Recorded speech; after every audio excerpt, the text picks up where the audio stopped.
tenemos un regalo muy especial para ti. El Ministerio TIC, la Organización Internacional del Trabajo y Positiva se aliaron para entregarte educación complementaria completamente gratuita y total y completamente virtual. Solo hoy, así que inscríbete ahora. El proyecto Sanotic es una iniciativa de cooperación entre el Ministerio TIC, la Organización Internacional del Trabajo y en alianza con ARL Positiva. Traen a ti cursos cortos en formación complementaria en habilidades digitales, certificados por los gigantes de la industria de la tecnología y en una de nuestras plataformas mundialmente reconocidas llamada Coursera. La ruta de formación en la que te queremos invitar se llama Desbloqueando el Poder de la Inteligencia Artificial. El objetivo es que culmines 2 cursos, uno de habilidad blanda y uno de habilidad técnica. El de la habilidad técnica es Inteligencia Artificial Generativa y el de la habilidad blanda tienes 2 alternativas. Uno de la Universidad de California llamado Cómo resolver problemas y tomar decisiones con eficacia y el segundo de IBM llamado Desarrollando habilidades interpersonales. Al quedarte con tus 2 diplomas, el proyecto te entrega una insignia digital. Pero esta insignia digital no viene sola, viene acompañada del catálogo abierto de Coursera. El catálogo abierto tiene más de 12.700 oportunidades para que estudies en las mejores universidades del mundo lo que tú quieras estudiar. Así que no te pierdas esta oportunidad y el proceso es muy sencillo. Te inscribes en este código QR o en este link que te entregamos a continuación. Dejas todos tus datos, seleccionas la ruta de formación, nosotros pasamos a validar tu información y a tu correo electrónico te llegará una invitación de Coursera donde te invitan al programa de aprendizaje Desbloqueando el Poder de la Inteligencia Artificial. Encontrarás un botón azul. Ese botón azul te activa la licencia dentro de la plataforma Coursera y una vez descargues tus 2 diplomas, podrás disfrutar del catálogo abierto de Coursera y sus más de 12.700 cursos. Así que no te pierdas esta oportunidad. Antes del 30 de noviembre deberás culminar este proceso para disfrutar del catálogo abierto. ¡Te esperamos! Esta oportunidad es para ti. No te la pierdas. Muy buenos días a todos nuestros participantes. Desde Positiva Compañía de Seguros y Positiva Educa les damos una cálida bienvenida a esta acción educativa. Mi nombre es Sandra Alfonso y tengo el placer de acompañarlos como moderadora durante la próxima hora. Es un verdadero honor contar con su presencia y entusiasmo para aprender y compartir juntos. Sabemos lo valioso que es el tiempo, por lo que los invitamos a participar activamente. Pueden usar el chat para enviar sus preguntas en cualquier momento y durante o al final de la sesión tendremos un espacio dedicado para responderlas. Sin más preámbulos, damos inicio a nuestra acción educativa de la Comunidad Nacional de Conocimiento de Habilidades Humanas para la Seguridad y Salud en el Trabajo, con la temática capítulo 2, conversando con el experto en bioética. Sandrita, muchas gracias por ese saludo de bienvenida tan especial y doy pues una bienvenida a todas las personas que en este momento se están conectando en cualquier parte pues de Colombia y muchísimas gracias por compartir este espacio con nosotros. Bueno, entonces antes de comenzar, muchas gracias, doctora Natalia. Antes de comenzar, realizaremos un breve sondeo para conocer sus conocimientos previos sobre el tema y también tendremos otro sondeo al final para evaluar lo aprendido durante la sesión. Les pedimos que participen activamente respondiendo las preguntas que aparecerán en pantalla. Comenzamos con la primera pregunta. ¿Qué nivel cultural determina la conducta real? A, artefactos. B, valores declarados. C, supuestos básicos. D, misión. Vamos a darles unos segundos y conocemos los resultados. Estos son los resultados de la primera pregunta. ¿Qué nivel cultural determina la conducta real? A, artefactos, 3%. B, valores declarados, 69%. C, supuestos básicos, 14%. D, misión, 14%. ¿Con qué señal evidencia que un supuesto básico domina la cultura? A, se solicitan más recursos. B, se ajustan protocolos. C, las personas se autocensuran sin instrucciones. D, se incrementan las campañas internas. Vamos a darles unos segundos y conocemos los resultados. Estos son los resultados de nuestra segunda pregunta. ¿Qué señal evidencia que un supuesto básico domina la cultura? A, se solicitan más recursos, 9%. B, se ajustan protocolos, 17%.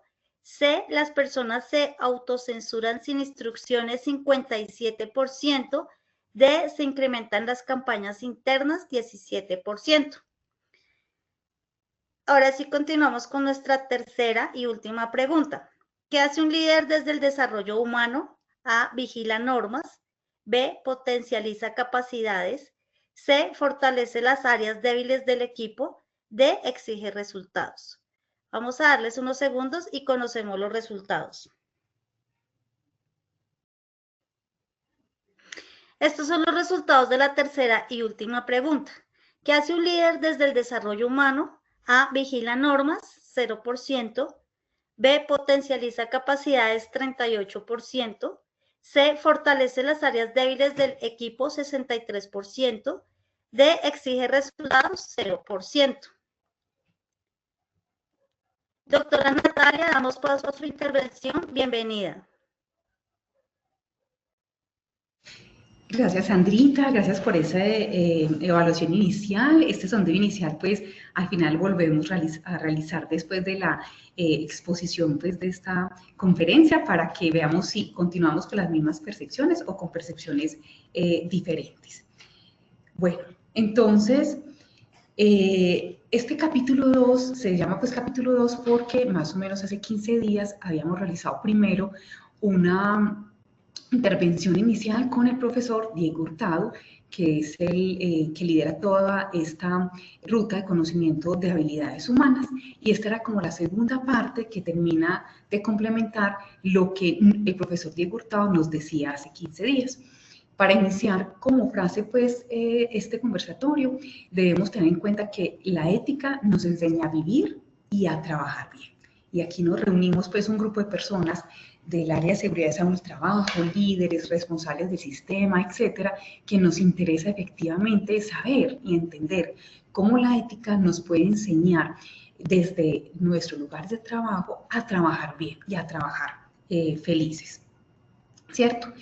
Vamos a hacer primero como un contexto pequeño de lo que es la ética, recordando pues lo que nuestro profesor Diego Hurtado nos enseñaba hace 15 días, y para esto traigo pues como a colación un libro muy interesante de una filósofa maravillosa que es la profesora de la Cortina.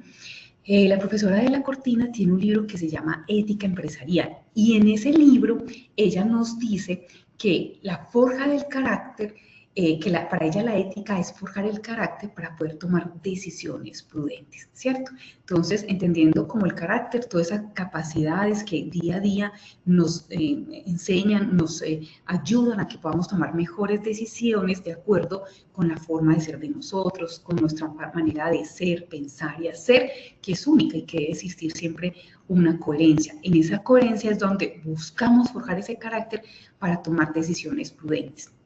Entonces, ese carácter es la valentía de vencer emociones, ¿cierto? Y decidir comportarse mejor que los demás. Y cuando hablamos de emociones, pues en este punto hablaríamos de emociones que pueden ser emociones no acordes a situaciones determinadas, ¿cierto? Entonces, si estoy en mi lugar de trabajo y tengo de pronto alguna discrepancia con algún compañero de trabajo, el objetivo es que tengamos esa valentía de vencer esa emoción que nos invade el cuerpo y el corazón frente a poder responder de otra manera, decirle al compañero o de manera incorrecta a decir algo que después nos vamos a arrepentir. Entonces es vencer esa emoción y decirnos comportar mejor que el resto de las demás personas, no comportarnos de la manera que normalmente podría alguien entrar a reaccionar frente a una situación como esta. Entonces, la ética es una decisión de vida. Entonces, yo determinaré, en este caso, por ejemplo, Natalia Henao determinará si va a vivir una vida ética o no. Es una decisión propia de cada ser humano, ¿cierto? Y la ética, como nos lo explica la profesora de la Cortina, no hace parte como del ser humano, sino que es una elección muy costosa en términos energéticos y en términos de esfuerzo. ¿Por qué? Porque a veces es más fácil comportarnos de la primera manera que se nos ocurra y no comportarnos de la mejor manera, porque esa nos puede generar o nos exige más energía, nos exige tener unos comportamientos diferentes, nos exige hacer diferentes al resto de las personas. Entonces, traigo en este ejemplo, esto es un ejemplo pues que trae siempre el profesor Diego Hurtado, y yo se lo tomé pues al profe Diego, y él nos dice que para entender, por ejemplo, la diferencia entre ética y moral, porque normalmente pensamos que ética y moral es lo mismo, pero no es lo mismo, él nos trae pues como un ejemplo que siempre coloca él y que nunca se me ha olvidado, que cada vez que entro a un baño público siempre estoy pensando en el profesor Diego y pensando en cómo comportarse de una manera simplemente moral o una manera ética cuando ingreso a un baño. El baño en mi casa, el baño público, el baño de la oficina, etc. Entonces el profesor Diego nos colocó un ejemplo muy sencillo de decir, bueno, él dice, si yo llego y entro a un baño público o a un baño pues, de mi organización, de mi empresa, yo tengo 3 maneras de comportarme. Una muy básica, muy límbica, muy de reacción, y es, como lo llama el profesor Diego Hurtado, animaloide, y es simplemente entrar al baño y ni siquiera fijarme si vacío el baño, si dejé la llave abierta, si dejé el mesón sucio, no me importa. Llego y salgo, ni siquiera pues descargo el inodoro y me voy. Ese es como el que llama el profesor Diego, la persona que se comporta de una manera muy instintiva, ¿cierto? Muy límbica.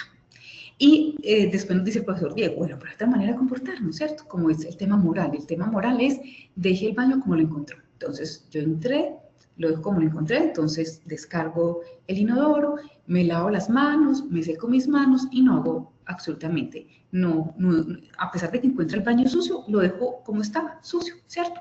Pero la ética nos obliga a tener un mayor esfuerzo. Y la ética nos dice, no es solamente que entres al baño, sino que dejes el lugar mejor de que lo encontraste, ¿cierto? Entonces, no solamente descargas el inodoro, no solamente te lavas las manos secas, sino que con el mismo trapito que te seca las manos, terminas de pronto de secar el reguero que se genera alrededor del pozo de agua, pues del lavamanos, y dejarlo inclusive mejor. Entonces, observen cómo esa escala que nos explica el profesor Diego Hurtado en su comunidad de habilidades humanas nos explica muy claramente qué es la diferencia entre ser una persona meramente moral o una persona 100% ética. La ética nos va a exigir siempre un mayor comportamiento, nos va a exigir siempre un mayor esfuerzo. Entonces, esa es como la diferencia. Lo otro importante es que cuando les decía ahorita que la ética es una elección de vida, cuando yo decido vivir éticamente, yo tengo que cumplir con unos mínimos, y los mínimos son, por ejemplo, cumplir leyes naturales, ¿cierto? ¿Cuáles son las leyes naturales? Las leyes naturales es, dormimos, por ejemplo, dormimos de noche, trabajamos de día, ¿cierto? Entonces, la ley natural es, descansa en la noche, cuando ya todo está oscuro, cuando tu ciclo circadiano te dice, ya oscureció, es hora de ir apagando computador, televisión, acostémonos, ¿cierto? Esas son las leyes naturales. O una ley natural de recibir vitamina D del sol, entonces salgo un momento de la oficina para recibir el sol y recibir esa vitamina D. Bueno, son leyes normales que uno como ser humano debería de cumplir para poder tener esa elección de vida ética, ¿cierto? También dentro de esa elección ética tomamos... generamos ejercicios de criterio, ¿cierto? Ejercitamos nuestro criterio, criterios basados en prácticas de virtudes, es decir, una virtud como la prudencia, la decencia, el respeto por el otro, el respeto a la dignidad humana de la otra persona, etc. Eso también nos implica cuando elegimos ser ético. También al elegir ser ético empezamos a diferenciar también quiénes son nuestros verdaderos amigos, ¿cierto? Entonces uno cuando está iniciando su vida juvenil, cuando uno tenía pues 20 años y como dice la canción, un corazón vagabundo, pues uno era amigo de todo el mundo y salía a parrandear y bueno, y cuando uno ya empieza a crecer y como dice un gran amigo mío, el profesor filósofo Daniel, cuando uno empieza a tener en la vida más pasado que futuro, es cuando uno empieza a ser más selectivo y empieza a tener verdaderos amigos, aquellos en los cuales tú puedes confiar, con los cuales puedes hablar temas de una trascendencia mayor, en los cuales puedes saber que tienes un apoyo en caso de, ¿cierto? También la elección de ser ético nos obliga a ser éticos, vamos a obtener la capacidad de tomar buenas decisiones empresariales, que esto es tan importante en todas las organizaciones en las que trabajamos y en las que lideramos todos estos sistemas de gestión de seguridad y salud en el trabajo. Al tomar buenas decisiones empresariales, recordemos, no solamente son decisiones a favor de un solo grupo de interés, sino que va a ser decisiones a favor no solamente de los accionistas de la compañía, sino de los trabajadores que forman parte de la compañía, de los clientes que le compran los servicios o los productos a la compañía, de los proveedores que nos ofrecen sus productos o servicios, incluso en el mismo campo de acción donde la empresa está ubicada, ¿cierto? El lugar donde la empresa ejerce como esa acción sobre el lugar donde tiene sus empresas, sus diversas sedes en diferentes partes, ya sea del país o por fuera del país. Entonces, debemos tomar esas buenas decisiones empresariales, en este caso, en pro de nuestros trabajadores, por el tema de la seguridad y salud del trabajo. Cuando también tomamos la decisión de ser éticos, vivimos y trabajamos con menos miedo, ¿cierto? Obviamente, cuando uno está joven y está apenas iniciando a laborar, pues uno tiene muchos miedos. Miedos si lo haré bien, si me regañarán, si me equivocaré, a miedo a perder el empleo porque resulta que acabo de salir de la universidad y debo un montón de plata del crédito educativo que tomé. Entonces, a veces el tener que trabajar o vivir con miedo nos impide realizar muchas cosas frente a las cuales podríamos tomar decisiones diferentes. Entonces, por eso, en la medida en que uno como ser humano vaya creciendo no solamente en edad, sino también en experiencia, conocimiento, profesionalmente, personalmente, etcétera, uno tiene que empezar a crear esos espacios que te permitan ser libres. Entonces, por ejemplo, ser libre económicamente, no estar muy endeudado, para poder tomar decisiones basadas en la ética. Y todo este tipo de conductas que les acabo de decir, que va a genera confianza e integridad. Confianza en ti como ser humano frente a la persona que has creado o has venido desarrollando a lo largo de tu vida, e integridad en las decisiones que tomes. Y eso es lo que tenemos que buscar siempre, tomar esa lección de vida ética basado en esa confianza y en esa integridad. Ahora, cuando hablamos de ética, pues uno podrá decir, bueno, pero yo ¿cómo aplico la ética en mis áreas de talento humano? ¿Cómo aplico la ética en la seguridad del trabajo? O sea, eso como se ve muy etéreo, se ve como imposible de poder ver, tocar, apreciar, percibir, ¿cierto? Pero entonces aquí vamos a ver que efectivamente la ética en la gestión del talento humano, con énfasis en seguridad y salud del trabajo, se puede lograr, y para eso necesitamos pues como unas bases y unas aplicaciones. Primero, entendamos por ética, ¿qué entendemos por ética en el campo organizacional, especialmente en seguridad y salud del trabajo? Entonces, la importancia de la ética, la ética es importante en el campo organizacional y especialmente seguridad y salud del trabajo, porque la ética nos ayuda a construir la cultura organizacional. Y la cultura organizacional podríamos decir que es de las cosas más importantes que debe conservar una organización. La cultura de la organización debe siempre permanecer, es su ADN, es su esencia. Y esa cultura organizacional, la ética nos ayuda a construirla, nos ayuda a que con esas acciones éticas podamos promover el bienestar de los colaboradores, promover su desempeño, para alinearlo con los valores organizacionales. Entonces, esa ética en la empresa, esa ética en las áreas de cada una de las empresas, en las áreas de talento humano, en las áreas de seguridad y salud del trabajo, no solo se trata de cumplir con normas, no. Se trata de crear entornos laborales en que la salud y el bienestar de los empleados sea la prioridad, ¿cierto?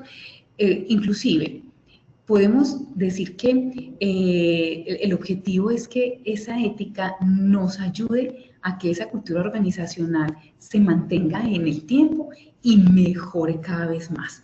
¿Y eso qué va a implicar? Va a implicar responsabilidades, pero no solamente para la empresa, sino también para los trabajadores y para todas las partes interesadas.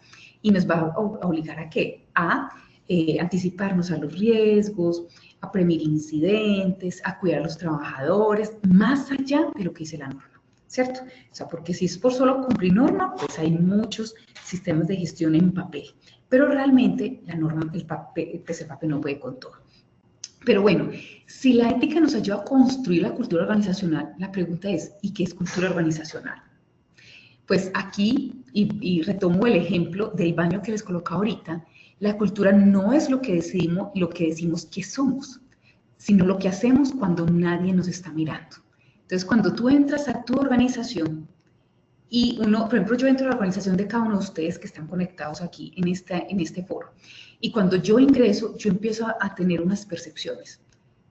Observo si me saludaron, si no me saludaron, observo cómo es el comportamiento de las personas, etc. O sea, la cultura organizacional ya existe, es la que tú tienes en tu organización.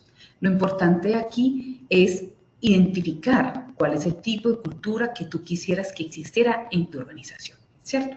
Entonces, la cultura no es lo que decimos que somos, sino es lo que hacemos cuando nadie nos está mirando. En el ejemplo del baño, cuando nadie me está mirando, yo entro a un baño público, al baño de mi empresa, y lo dejo mejor de que lo encontré. Nadie me está mirando.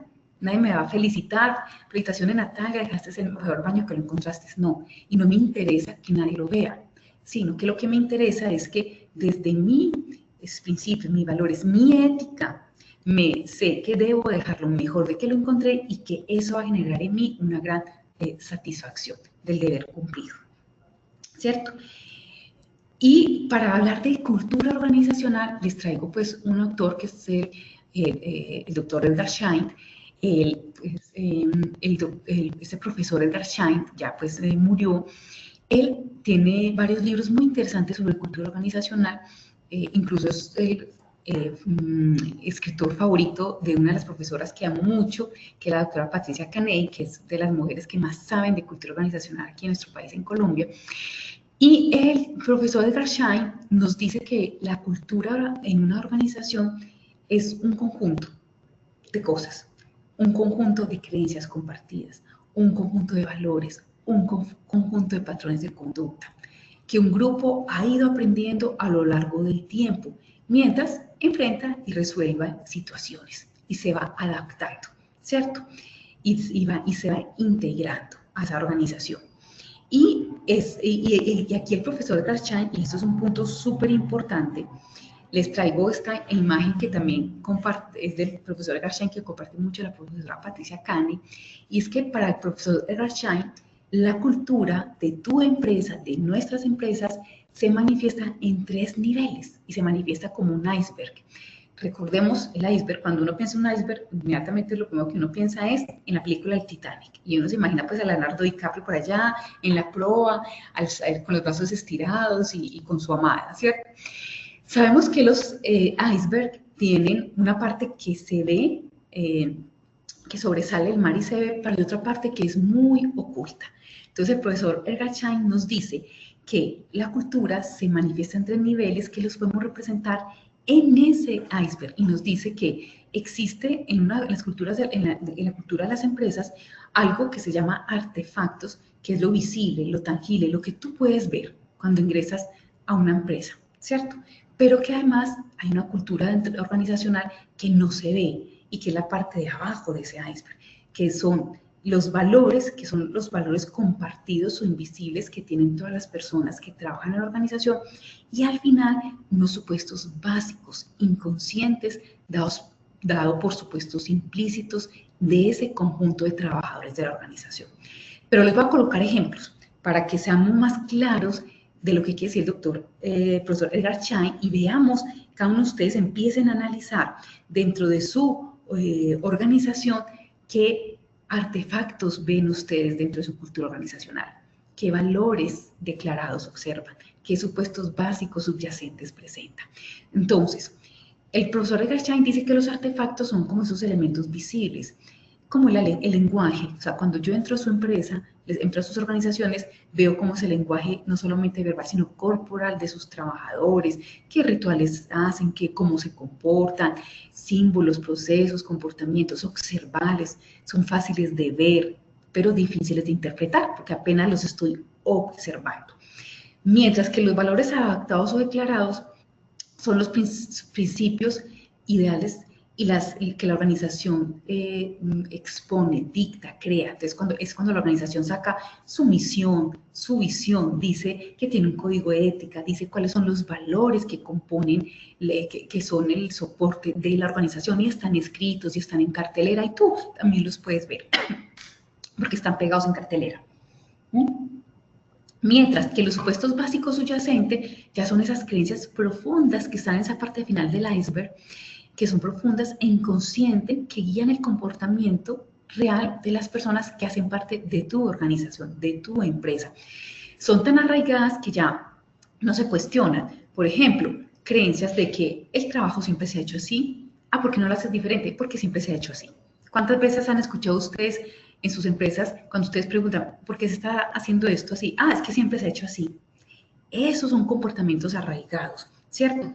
Ese es el nivel más determinante de una cultura organizacional y el más difícil de transformar. Ejemplos de la vida real, mis queridos participantes. Por ejemplo, en ese primer nivel, que son los artefactos que están en la parte visible del iceberg, que es lo que tú puedes oír, ver, sentir cuando entras a una empresa. Es el nivel más fácil de observar, pero el más difícil de interpretar, porque apenas estás conociendo. Entonces, ejemplo, las oficinas abiertas versus las oficinas cerradas.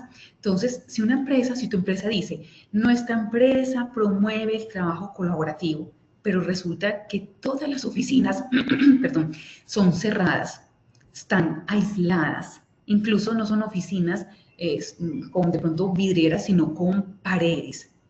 Hay realmente el artefacto que nos habla el profesor Edgar Schein, serían las oficinas privadas. Tú observas, yo cuando ingreso a tu empresa observo que todas las oficinas están cerradas. A pesar de que siempre todo el mundo me habían dicho que esa empresa promovía un trabajo colaborativo y de puertas abiertas. ¿Y por qué todas las puertas están cerradas? ¿Qué interpretación posible voy a dar cuando ingreso a esa empresa? Yo voy a decir, aquí lo que se valora realmente no es el trabajo colaborativo, aquí lo que se valora es el estatus o la jerarquía más que la colaboración, aunque el discurso diga otra cosa. Entonces, observemos como esos tipos de artefactos que son visibles, que los puedes ver, oír, sentir, pero que es difícil de interpretar, te va dando ideas de qué cultura organizacional tiene tu compañía, ¿cierto?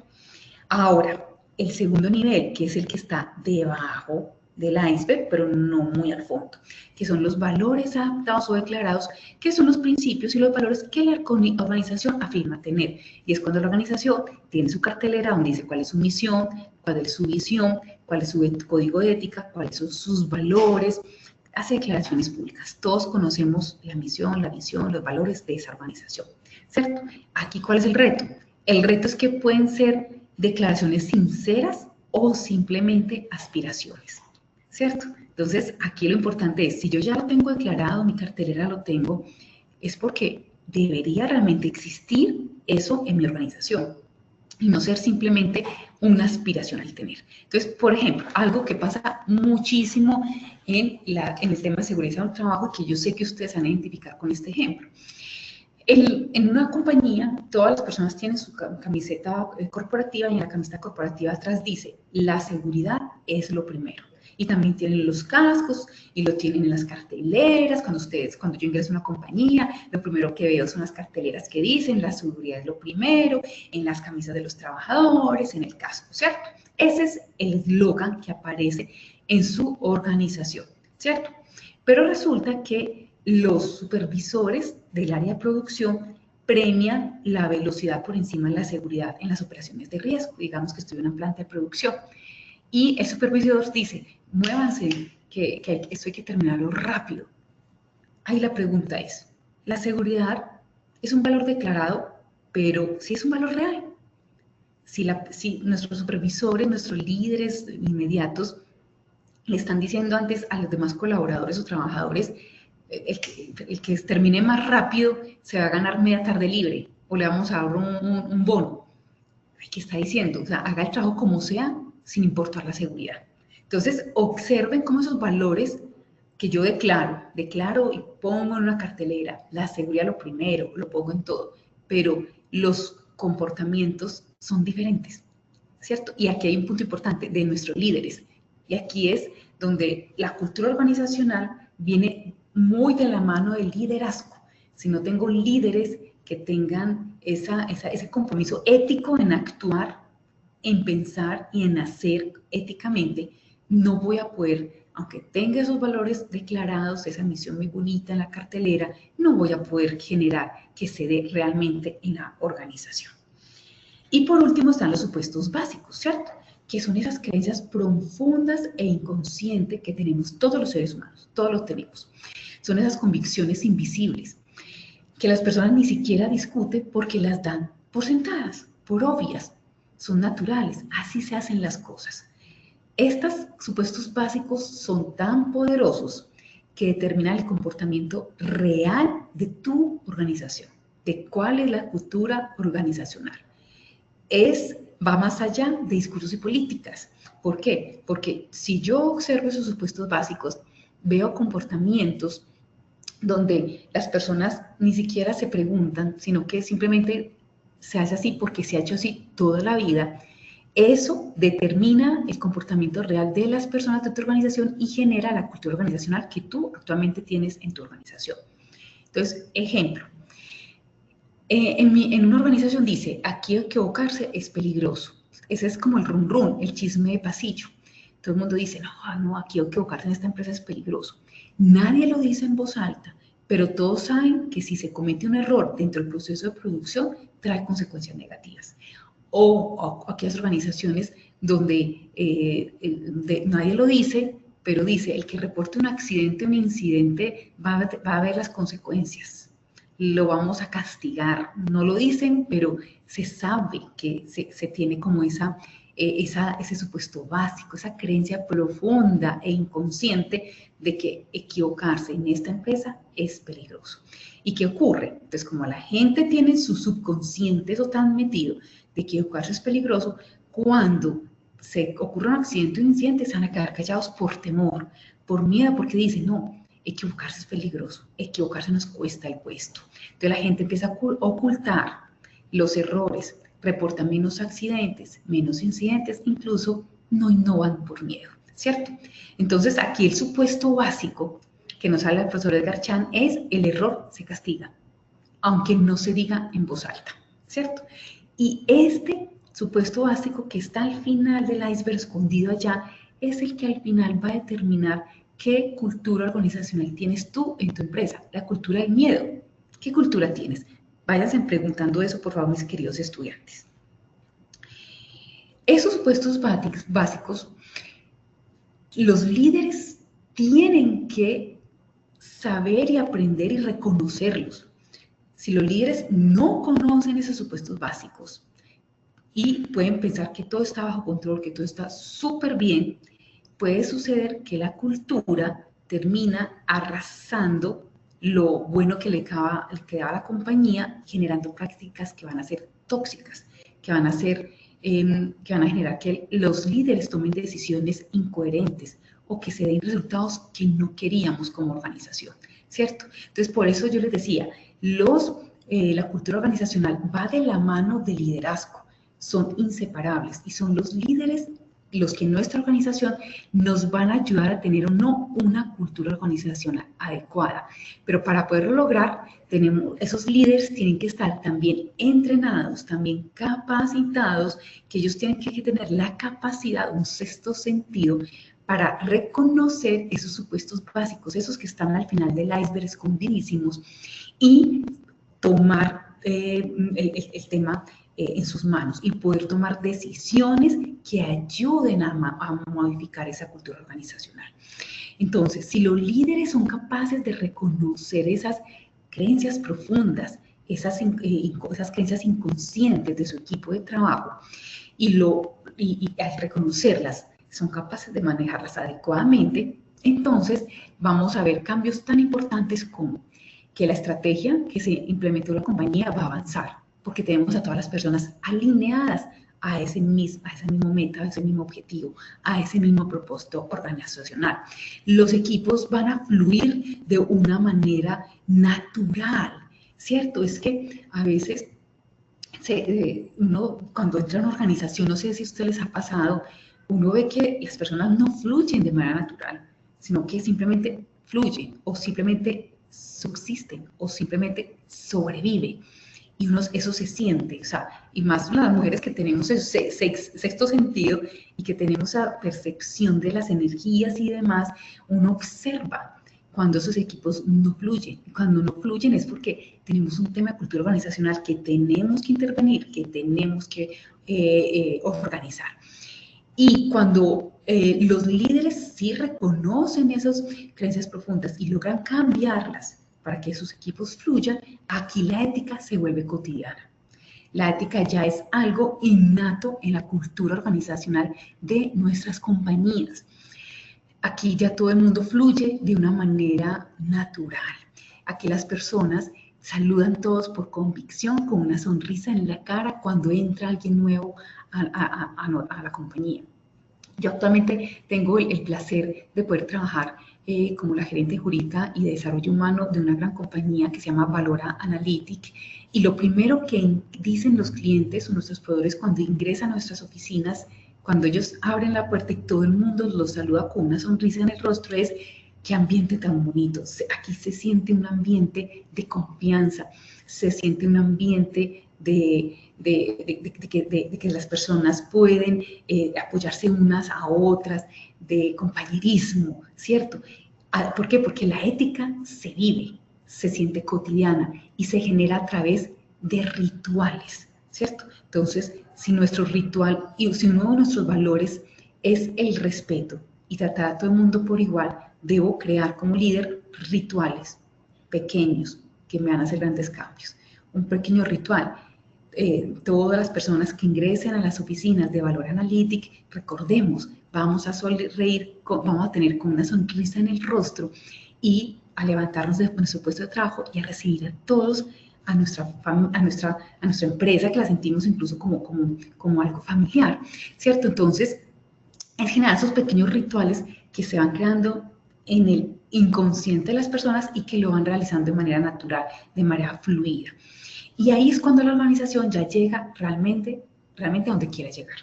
Quiero ser la primera en, lo lograrás. Quiero generar cambios en, se generarán los cambios, ¿cierto? Entonces, eso ahí es importantísimo. Líderes capaces de reconocer esos supuestos básicos, generar esos cambios para lograr que la ética se vuelva cotidiana.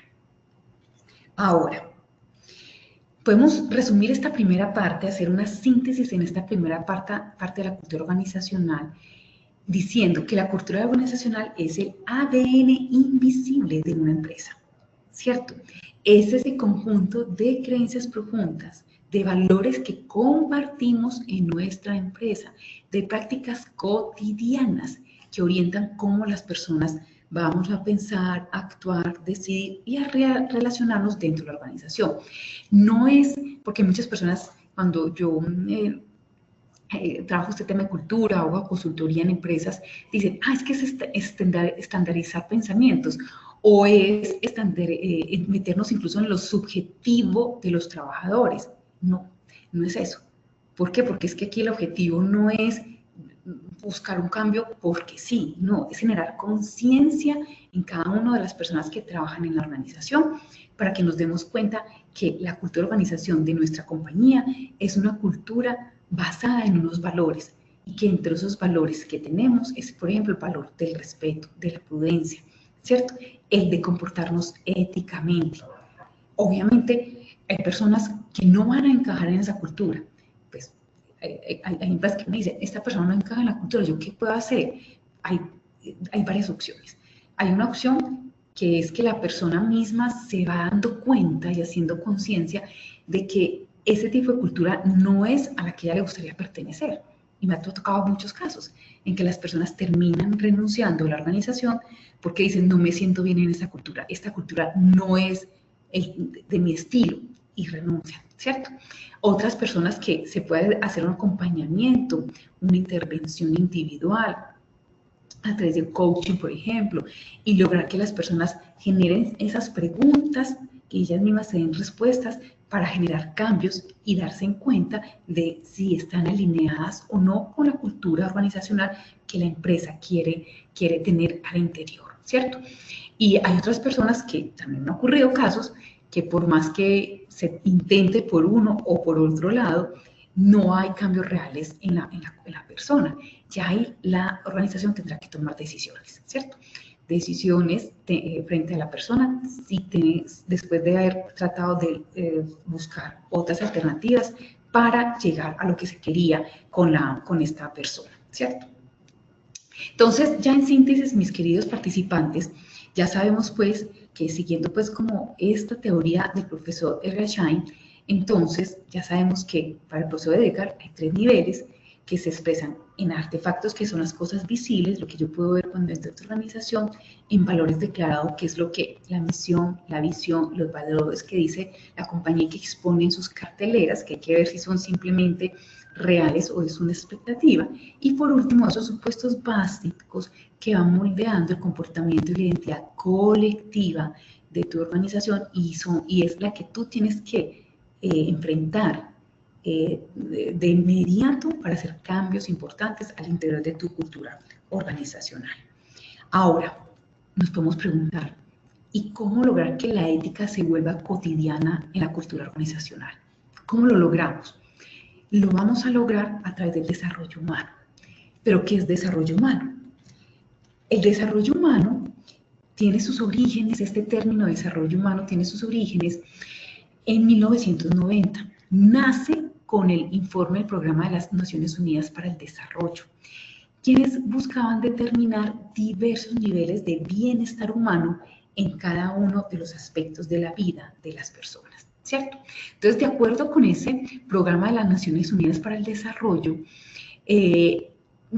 ellos dicen que ese programa se centra en 3 aspectos. El primer aspecto se centra en las personas. ¿Por qué? Porque busca mejorar la vida de las personas. No supone que el solo crecimiento económico va a generar mágicamente un mayor bienestar para todas las personas, sino que el tema económico es un medio, más no un fin en sí mismo. Entonces, por ejemplo, aquellas organizaciones que dicen, mi organización es la mejor porque paga los mejores salarios en el mercado, en este sector económico. Pagamos 5 primas al año, les damos 20 días más de vacaciones, les damos temas económicos. Y resulta que yo a medir ambiente laboral y tengo el peor ambiente laboral. Y me doy cuenta que la organización es tan pobre en su cultura organizacional y en su desarrollo humano que lo único que tiene para ofrecer para los trabajadores es plata. No tiene otras cosas que son aquellas que valen la pena, ¿cierto? Entonces, no por el hecho de que tu organización pague muy bien, dé muy buenas primas, dé más vacaciones, etcétera, etcétera, etcétera, eso no quiere decir que efectivamente, mágicamente, se va a dar un mayor bienestar para las personas. Porque ese punto es uno de los tantos puntos que como seres humanos o como organizaciones tendremos que tener. Y es un medio, más no un fin en sí mismo. Y aquí les traigo a colación una frase que dijo el expresidente Robert Kennedy el 18 de marzo de 1968 en plena campaña. Él dicta este discurso y a los poco tiempo lo matan.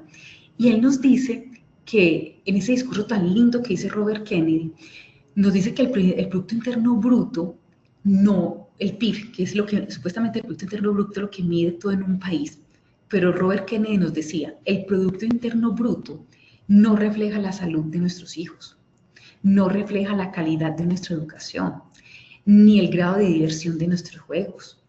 El Producto Interno Bruto no mide la belleza de una poesía que recitamos, ni la solidez de mi matrimonio, si mi matrimonio es sólido o no. No, el Producto Interno Bruto no se preocupa de evaluar la calidad de nuestros debates políticos, ni de integrar a nuestros representantes de nuestros políticos. El Producto Interno Bruto no toma en consideración nuestro valor como ser humano, nuestra dignidad humana, nuestra sabiduría o nuestra cultura. Nada dice de nuestra compasión hacia el otro, ni de la dedicación a nuestro país.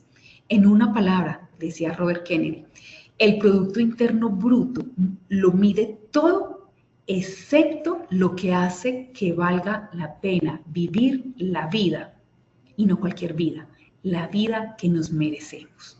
Entonces, por eso el tema económico es un tema, es un medio, no es nunca un fin.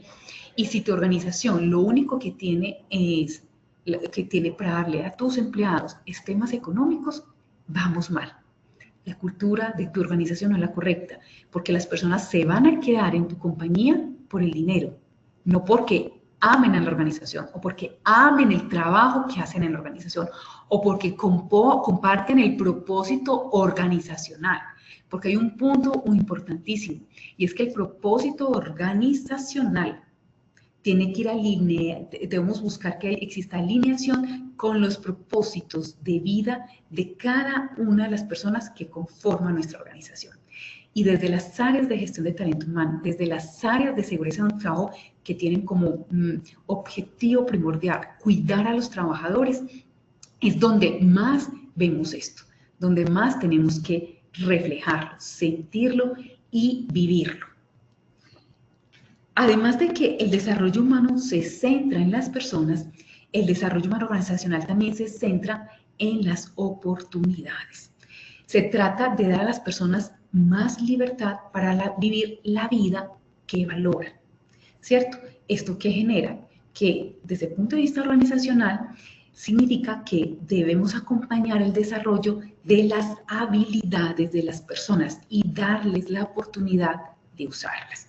Ustedes dirán, no, pues que no todos podemos hacer lo que queramos, pero como líderes sí podemos identificar cuáles son las habilidades de nuestros trabajadores y verificar efectivamente cómo podemos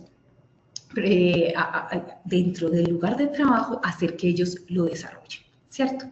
Y también el Programa de Naciones Unidas para el Desarrollo también se centra en las elecciones. El desarrollo humano se trata fundamentalmente de más opciones. Se trata de brindar oportunidades a las personas, no de insistir en que las aprovechen.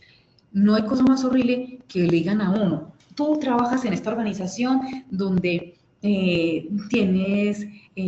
damos becas para tus hijos, damos un subsidio para lentes, damos lentes para tus hijos, te damos una licencia, un dinero por cada hijo que tienes. ¿Por qué te quejas? Y resulta que yo no me quiero casar, no quiero tener hijos, supongamos tengo 25 años, ¿yo qué voy a estar pensando en eso? O sea, no se trata de decirle, oiga, aproveche, no, se trata de que como organización identifiquemos nuestra población trabajadora, identifiquemos sus verdaderas necesidades y de acuerdo a eso generemos oportunidades para que las personas puedan elegir en esa diversidad de oportunidades, ¿cierto? Entonces eso está diciéndole a los trabajadores, no es que insistiendo, es que aprovechen, es que ustedes son muy mal agradecidos, no, ¿cierto? Efectivamente tenemos seres humanos de todo, de todas las condiciones y características. Habrán personas que no les bastará con nada porque todo lo ven malo, ¿cierto? Pero aquí lo importante es que la organización haga la tarea bien. ¿Nuestra tarea cuál es? Identifiquemos cuáles son las necesidades de nuestros equipos y brindemos oportunidades frente a esas necesidades, ¿cierto? Entonces, al tener yo un perfil sociodemográfico bien definido, podré determinar si darles en vez de darles una licencia por cada hijo que tienen, les voy a dar una licencia por cada perrito que tenga, pues un ejemplo, ¿cierto? Cualquier ejemplo, ¿cierto? Entonces, observemos cómo ese desarrollo humano se basa en las personas, en las oportunidades y en las elecciones. Entonces, el desarrollo humano es un proceso de expansión de las capacidades de las personas que amplían sus opciones y oportunidades. Y aquí hay algo muy importante, y es que el desarrollo humano debe no solamente buscar que si yo tengo mi equipo, un equipo con algunas brechas en ciertos temas, no es simplemente buscar cerrar esas brechas, no, identificar cuáles son las habilidades de nuestros trabajadores y de acuerdo a esas habilidades, inmediatamente aumentarlas, potencializarlas, eso es lo principal. El de cubrir las brechas, sí, eso lo hace cualquiera, pero el que potencializa las habilidades es aquel líder que va a obtener súper trabajadores. Eso es lo más importante, eso es lo que es el desarrollo humano. Bueno, Sandrita, son las 11, ¿qué te parece si hacemos un descanso de 5 minuticos para que nos vamos por un cafecito? ¿Qué opinas? Doctora Natalia, de acuerdo contigo. Entonces nos vemos en un ratico para que tomemos un descansito y retomamos. Perfecto, gracias Sandrita. Bueno, sí señora.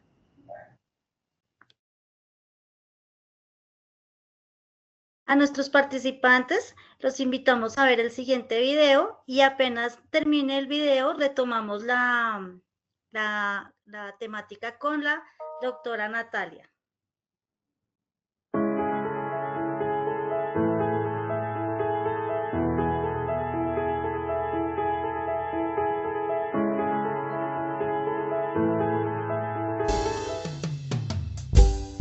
Empatía es darse cuenta de lo que sienten las personas, ponerse en su lugar y cultivar la relación con variedad de personas. Motivación usando nuestras preferencias más profundas para encaminar nuestros objetivos, tomar iniciativas, ser eficaces y perseverar a pesar de contratiempos y frustraciones. Habilidades sociales, emociones con buenas relaciones, interactuar fluidamente con habilidad para persuadir, dirigir, negociar y resolver conflictos, cooperar, trabajo en equipo. Todos tenemos dos mentes, una que piensa y otra que siente. La inteligencia emocional es la capacidad de controlar y regular los sentimientos propios y de los demás. Recuerda, usar la inteligencia emocional asegura un buen clima laboral.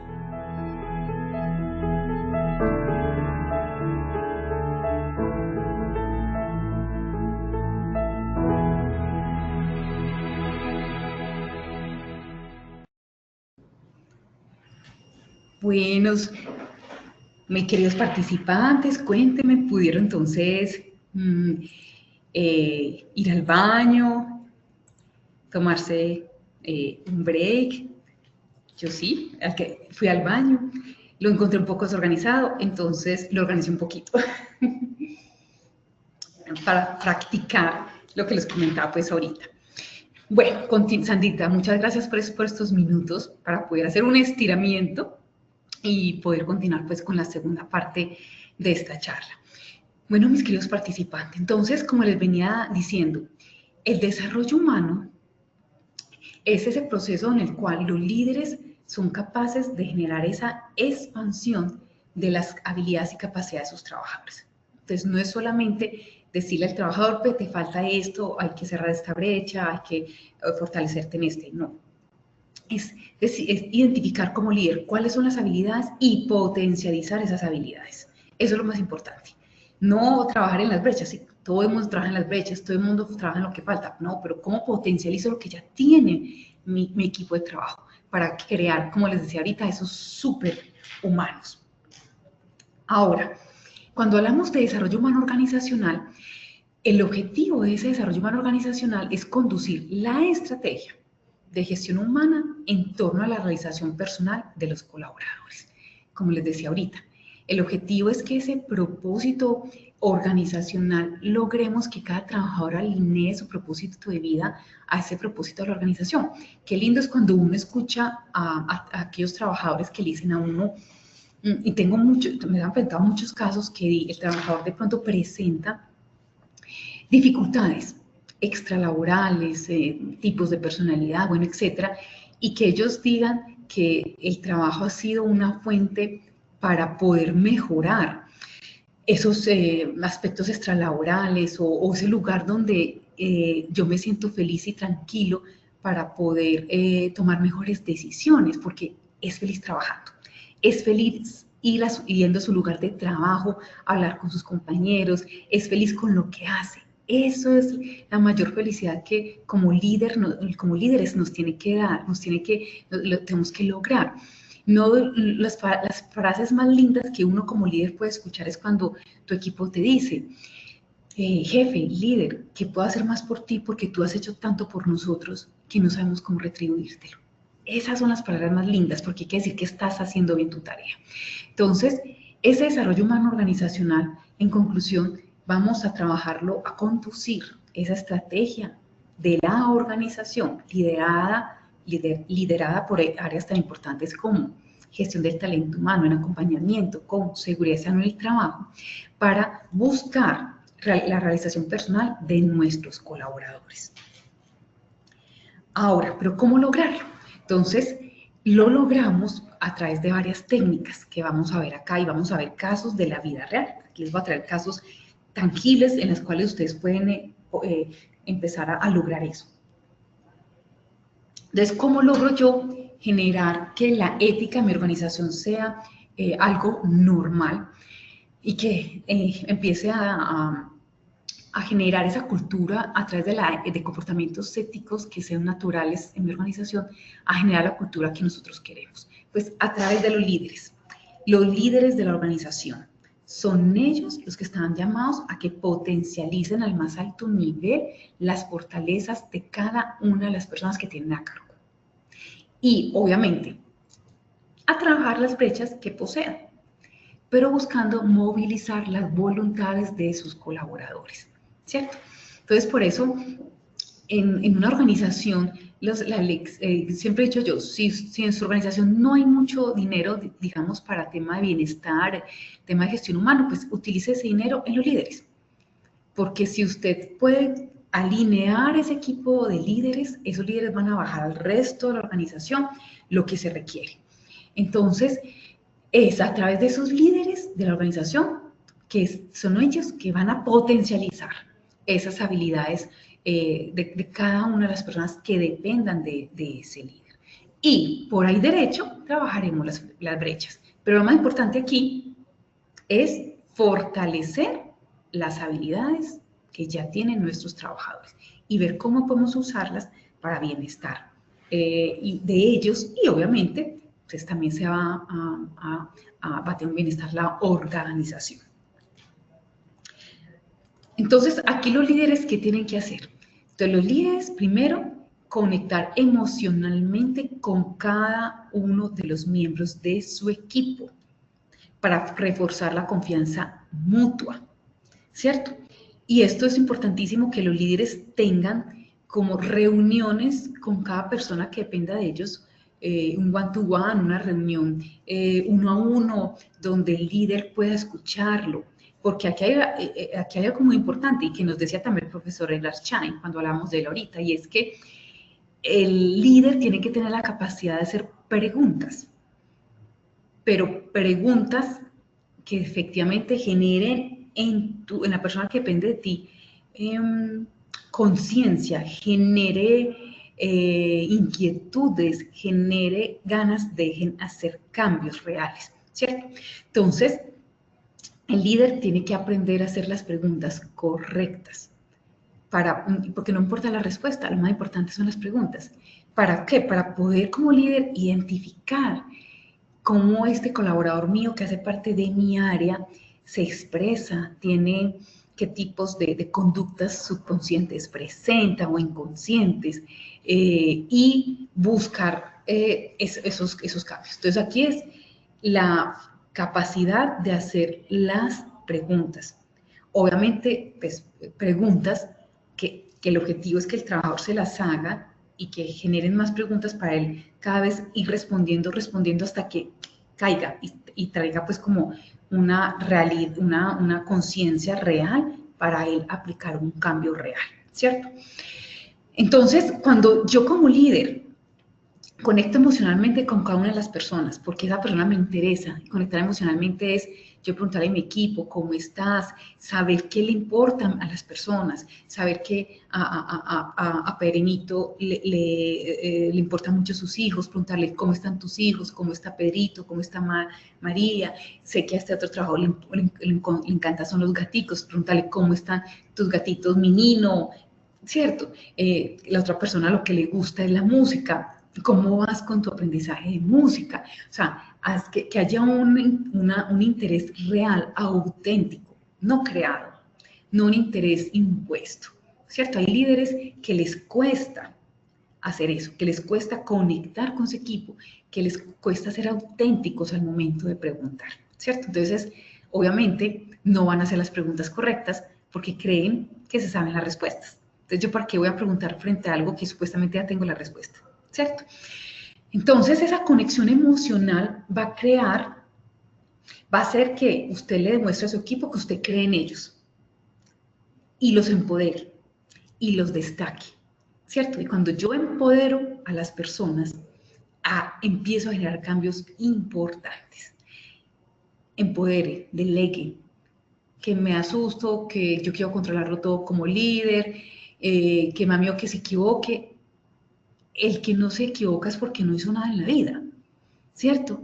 Entonces uno como líder tiene que asumir retos y asumir consecuencias, ¿cierto? Y tengo que generar esa conexión con mi equipo, demostrarles que creo en ellos y empoderarlos. Y no te preocupes, si te equivocas, estoy aquí. Vamos a ver cómo vamos a salir adelante. Vamos a lograrlo juntos, ¿cierto?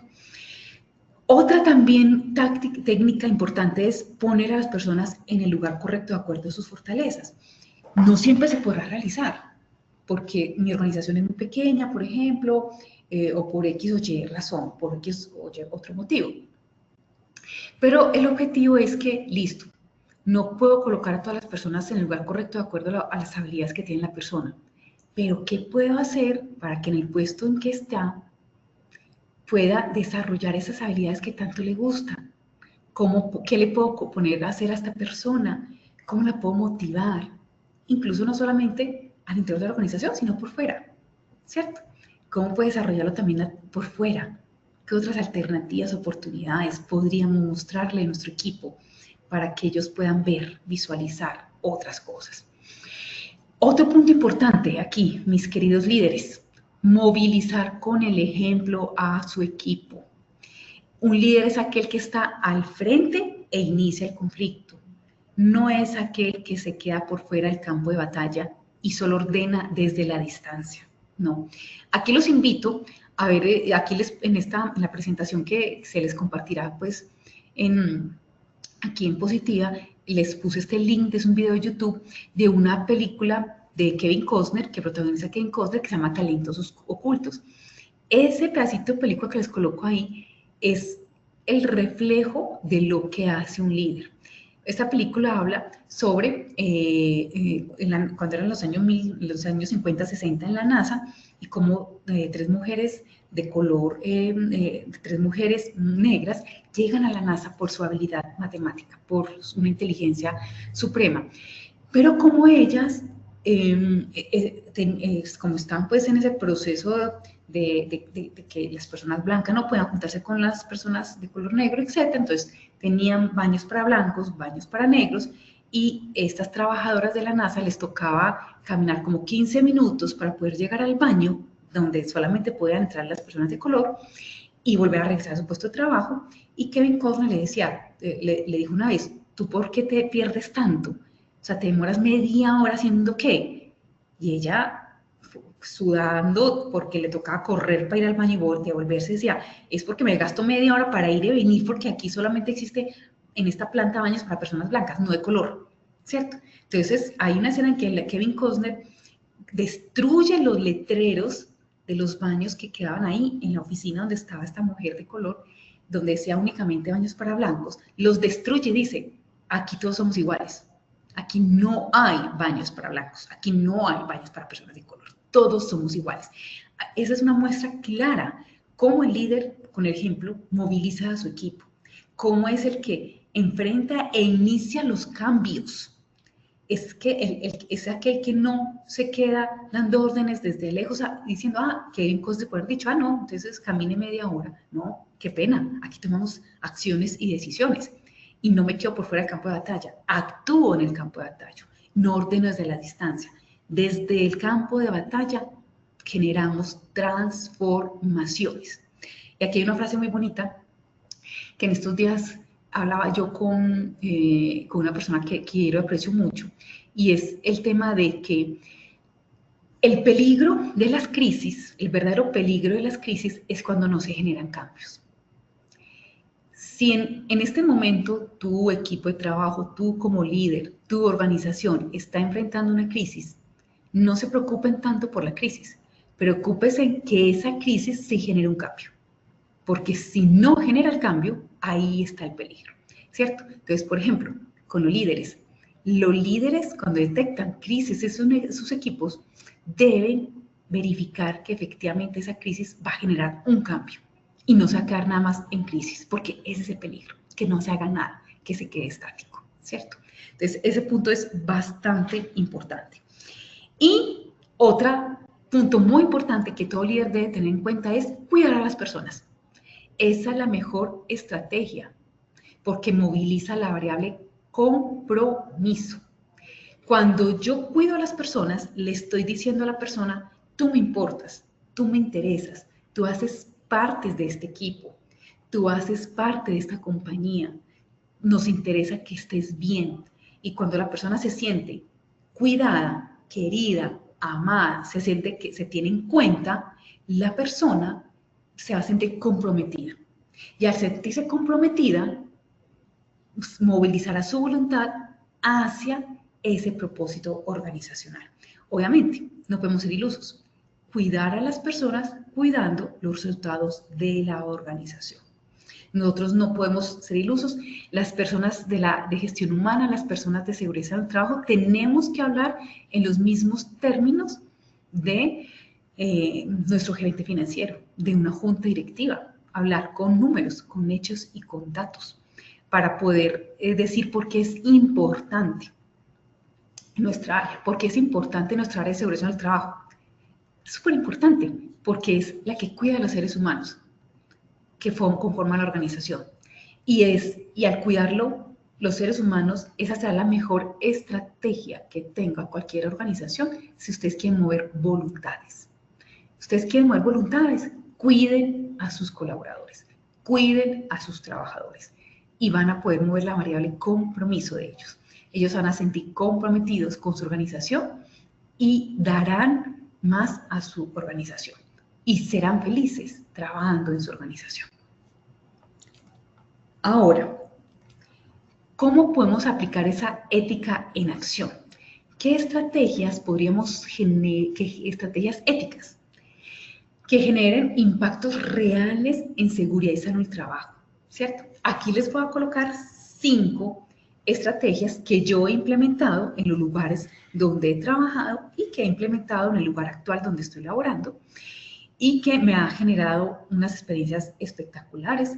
Hemos tenido unos resultados magníficos, generando ambientes laborales muy propositivos, generando mediciones. Por ejemplo, cuando se dio la aplicación de la batería de riesgo psicosocial, que hace poco lo hicimos, nos salió unos resultados con unos riesgos ínfimos, casi ceros. Fue espectacular darnos cuenta que estas estrategias que les voy a comentar nos están dando buenos resultados. Son estrategias éticas. ¿Y por qué son estrategias éticas? Porque son elecciones que no son fáciles de hacer. Y eso es la ética. La ética no es fácil. Hay que tener un grado más de esfuerzo, un grado más de energía. Pero que cuando uno ve los resultados, uno dice, vale la pena el haber tenido estas decisiones éticas que nos hubieran costado un poco más de esfuerzo o de otros recursos, pero que nos han dado buenos resultados. Entonces, la primera estrategia para entregar la ética en la gestión de la seguridad en el trabajo. Primero, una cultura organizacional de prevención proactiva. La base, aquí mis queridos participantes, la base de una estrategia ética en seguridad en el trabajo comienza, como les decía ahorita, con una cultura organizacional que valore la prevención por encima de la reacción, ¿cierto? O sea, nosotros nunca deberíamos actuar reactivamente, sino proactivamente, preventivamente. No tiene sentido estar como bomberos apagando incendios, ¿cierto? Entonces, si mi cultura valora la prevención sobre la reacción, ahí es cuando empiezo a tener comportamientos éticos. ¿Esto qué va a implicar? Fomentar responsabilidades compartidas. Pues obviamente esto no es solo para el empleador o los líderes, no, esto es una responsabilidad compartida entre empleados, entre líderes, entre trabajadores, ¿cierto? Es una cultura que pone la seguridad en primer lugar, más allá del cumplimiento de la norma, y ayuda a prevenir accidentes y enfermedades, ¿cierto? Entonces, por ejemplo, cuando yo trabajaba en un grupo empresarial muy grande, un grupo empresarial económico importante del país, hace algunos años, se tenían varios programas pues, de bienestar, entre esos pues se patrocinaba equipo de fútbol y se hacía competiciones de fútbol, de deportes, bueno, y se invertía dinero en ese tipo de actividades. Pero resulta que cuando se empezó a analizar pues, con los médicos especializados en seguridad del trabajo, se empezó a analizar si efectivamente esos programas, si realmente eran de bienestar. Nos dimos cuenta que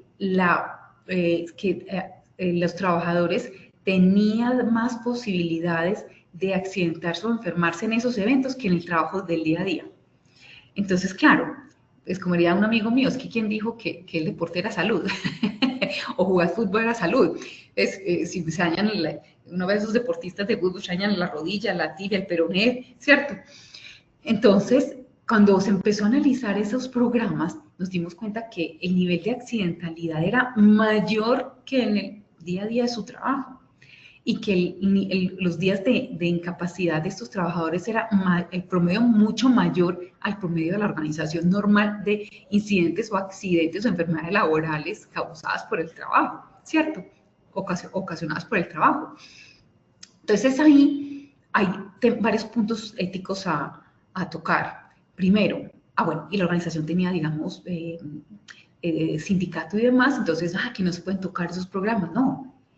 Entremos a analizarlos de manera objetiva, o sea, porque no estamos ayudándole a un grupo de trabajadores, lo estamos desenfermando con hechos y datos, nos hacemos mesas de trabajo con las diferentes partes interesadas, con los trabajadores, con el sindicato, etcétera, y vemos y analicemos éticamente si estamos haciendo las cosas bien, si es adecuado generar unos espacios, primero, que eran unos espacios que únicamente aprovechaba un mínimo de población, ponle un 5% de toda la población trabajadora, espacios obviamente que generaban una inversión de recursos altos, pero además de eso generaban capacidades mayores del promedio de lo normal del día a día de los trabajadores en sus lugares de trabajo.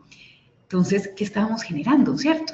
Entonces, obviamente son decisiones difíciles de tomar, pero son decisiones que hay que empezar a analizar y con hechos y datos dar a conocer y crear mesas de trabajo y ver cuál es lo mejor y poder caracterizar mejor mi población trabajadora para ver si efectivamente eso es lo que ellos quieren o cómo puedo impactar más a mi población trabajadora. Entonces caractericemos a la población trabajadora para ver si ese 5% que apenas estoy impactando puede llegar y subir a un 20, un 25, un 30% con otro tipo de actividades, con otro tipo de cosas que sí realmente ellos necesiten. Recuerden que veíamos ahorita del desarrollo humano, ¿cierto? Que el Programa de las Naciones Unidas para el Desarrollo Humano se centraba en las personas sin las oportunidades. Entonces, no decirles, aprovechen y vea que tenemos equipo de fútbol, no es decirles eso. ¿Por qué? Porque es que pues, no todos les gusta el fútbol, no todos les interesa ese programa de bienestar. Yo no quiero eso, es que a mí me interesa otro tipo de cosas. Entonces, ¿por qué no tomamos esa cultura de prevención, de analizar lo que tenemos, de sentarnos a conversar? Por más que puedan decir, no, es que va a ser un problema, no podemos quitar eso. No, hagámoslo. O sea, si no lo intentamos, ¿cuándo lo vamos a intentar? Por lo menos intentémoslo. ¿cierto? Con hechos y con datos, y con cosas reales, y con cifras reales, y con programas reales, y traigamos soluciones ya, y qué les parece hacemos esto, ¿cierto? Entonces, esa es una estrategia ética que ustedes deben empezar a analizar en sus organizaciones. Ustedes están reevaluando sus programas éticamente hablando, con hechos y datos, verificando qué es lo mejor que realmente le conviene a nuestra población trabajadora. Esa es una pregunta.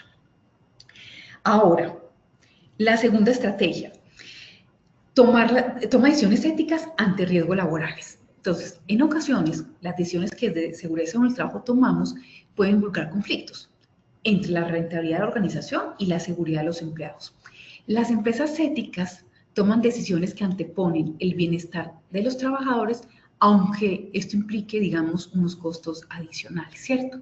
Entonces, ejemplo, puede ocurrir que en nuestras organizaciones se presenten, digamos, de pronto alguna contingencia y yo necesite contratar personal igual que al que tengo yo contratado para realizar ciertas actividades, ¿cierto? Entonces, podrán decir, no, pues hagan por no un contrato laboral, sino un contrato de prestación de servicios. Y ya, no más, solamente le pagamos los honorarios y listo. Esa persona tiene que pagar su seguridad social, ¿cierto? Pero ¿qué tal si vamos más allá y decimos, bueno, estas personas que van a estar con mis trabajadores que están contratados directamente conmigo, van a estar realizando una labor igual a ellos y van a estar expuestos a los mismos riesgos?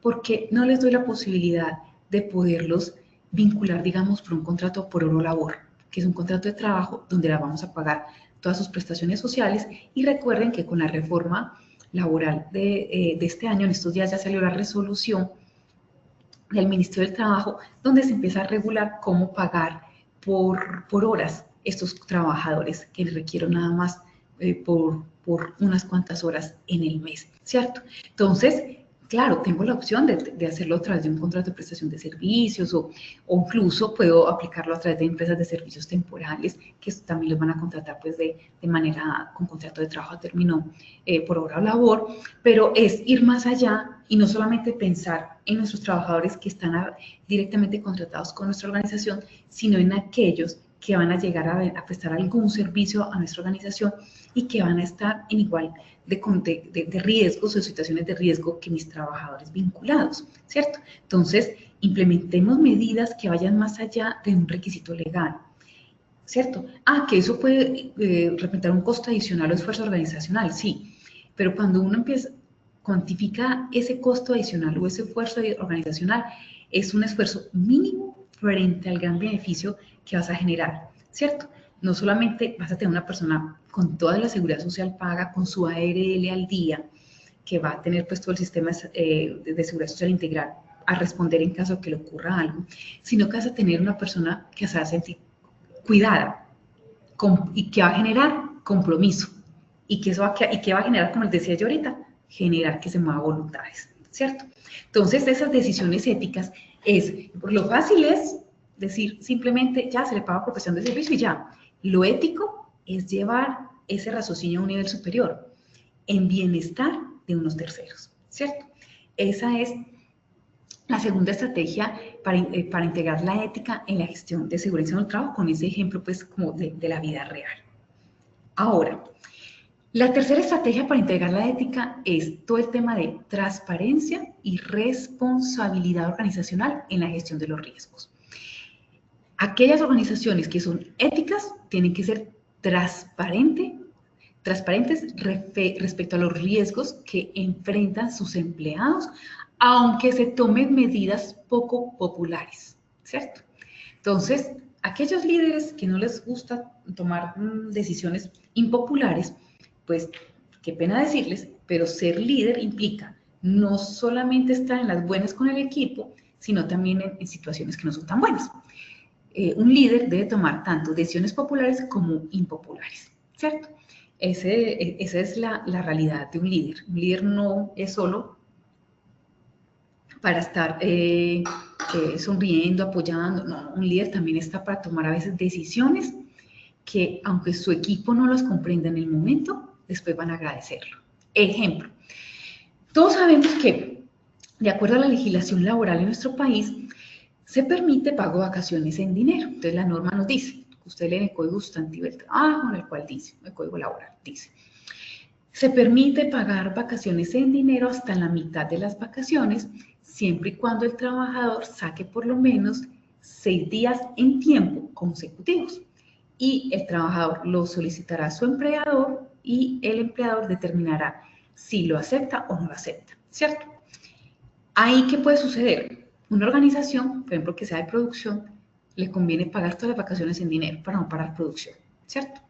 Entonces, ahí su decisión de pagar las vacaciones no es una decisión ética porque no es transparente respecto a los riesgos que tienen sus trabajadores. Y, por ejemplo, apliqué la batería de riesgo psicosocial y me dio riesgo alto, que las personas están cansadas porque están en área de producción y hacer trabajo repetitivo, que ese es un tema que dice, si no mal recuerdo, el autor Richard Sennett, sobre el tema de la corrupción del carácter por realizar actividades repetitivas. Y para la empresa es mejor, paguemos las vacaciones porque los voy a tener aquí trabajando 24/7. Esa es una organización ética que toma una decisión con transparencia, ¿cierto? No. Si yo sé que tengo un riesgo psicosocial alto en mi organización porque requiero que mis trabajadores descansen, requiero que mis trabajadores tengan espacios de desconexión laboral. Entonces, ¿cómo voy a tomar yo decisiones con un panorama así y decir se pago vacaciones en dinero? No. Necesito que todos los trabajadores salgan y tomen su tiempo, descansen, se desconecten y conecten con sus familias, sus amigos, sus vecinos, con su perro, con su gato, con lo que les guste hacer en la vida, con lo que vale la pena que se viva esta vida, que vale para ti la pena vivir, ¿cierto? Eso es lo que yo requiero, ¿cierto? Entonces, yo tendré que tomar decisiones éticas, transparentes y decir, en esta organización no se pagan vacaciones en dinero. ¿Por qué? Porque el riesgo psicosocial está muy alto y necesitamos trabajadores descansados, trabajadores felices al interior de la organización. Entonces, ese fue un ejemplo que me ocurrió y es que tocó tomar las personas obviamente querían la plata, ¿cierto? Pero tocó tomar esa decisión impopular y decir, no se pagan vacaciones en dinero, se saca el tiempo porque requerimos que los trabajadores conecten con su esencia, con su familia, con lo que realmente les hace ver la pena vivir la vida, ¿cierto? Entonces, esa fue una decisión que, entre comillas, fue una decisión dura, porque muchos trabajadores querían mejor la plata, y más teniendo en cuenta, y este es un punto importante que no podemos pasar por alto, y es que actualmente en nuestras organizaciones tenemos mínimo 5 generaciones trabajando con nosotros. Los baby boomers, los generación X, Z, los generación de cristal, etc. Bueno, yo en este momento en mi organización tengo 5 generaciones trabajando a la vez. Y la manera como piensa la generación de los años 70 es muy diferente a la manera como piensa la generación de los chicos de los 2000, después del año 2000, ¿cierto? Entonces, ¿qué sucede? Que también tenemos que aprender a tomar decisiones éticas de acuerdo con el contexto generacional y saberlas transmitir, saberlas comunicar, para que no se entiendan como una imposición, sino como una manera de buscar consensos para bienestar general. Porque recordemos, y esto es algo que le enseñan a uno cuando uno estudia pues en su primer año de Derecho, el bienestar general prima sobre el particular y tendremos que tomar decisiones que impacten a la mayor población posible. Entonces, por ejemplo, en este caso, el tomar la decisión de no pagar vacaciones en dinero impactaba más positivamente a un grupo grande de trabajadores que tomar una decisión contraria. Y eso sí, cuando tomes una decisión de estas, mucho cuidado con las excepciones. Porque dices, no se paga vacaciones en dinero. Pero fulanita de tal es tan querida, tan buena, que pesar decirle que no. Entonces calladitamente le pagamos a esta. No. Aquí sí tenemos que ser coherentes, porque los nuestros colaboradores nos cobran la coherencia. Si no somos coherentes con lo que pensamos, con lo que decimos y con lo que hacemos, no vamos a generar credibilidad en nuestros colaboradores. Entonces, coherencia, decisión que se tome, decisión que se cumpla, independientemente de las personas, que si es fulanito, es peranito, no, independientemente, es una decisión que se toma por el bienestar general de la organización y se debe cumplir la política de la organización.